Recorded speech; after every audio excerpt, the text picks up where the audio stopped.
Ang lakas ni Jing ay hindi sapat para makipagsabayan sa mga general, pero kung sasabihin mong siya ang pinakamahina sa mga emperador, hindi ako sang-ayon.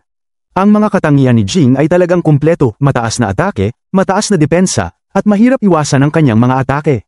Ang tanging kulang ay ang kanyang record sa laban, natalo siya ng 2 beses sa Wano, kaya't maraming tagahanga ang nagkaroon ng maling akala na siya ay mahina.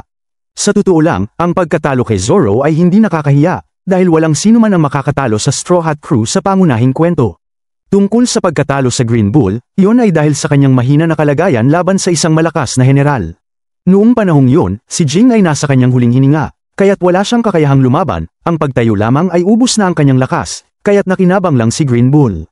Kahit na sa harapang laban, tiyak na matatalo siya, pero hindi sa ganoong kahiyahiyang paraan, bilang isang inapo ng Lunarayan, ang depensa ni Jing ang kanyang pinakamalaking bentahe.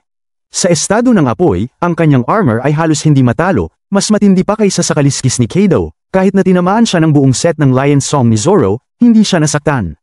Kung ang kalaban ay walang Conqueror's Haki, hindi nila kayang magdulot ng banta kay Jing, kahit napatamaan mo siya, wala siyang pakialam. Sa totoo lang, ang antas ng atake ni Marco at King ay hindi sapat para sirain ang depensa ni Jing.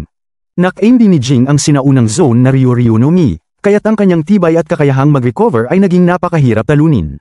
Kapag ang apoy ni Jing ay nawala, ang kanyang bilis ay lubos na tumataas, lalo na sa mga laban sa himpapawid, kung saan siya ay may napakalakas na kakayahang magmaniobra. Pero ang depensa ay bumababa rin, kaya't hindi niya makuha ang parehong bentahe. Ito ang tanging kahinaan ni Jing, ang kanyang estilo ng pakikipaglaban ay hindi nakatali sa anumang disiplina o oras, siya ay isang purong sandata ng pagpatay. Kaya't ang bawat galaw niya ay isang nakamamatay na atake. Sina Zoro at Sanji ay naranasan ng lakas ni Jing na kayang punitin ang tao at ang bilis na mahirap makita ng mata.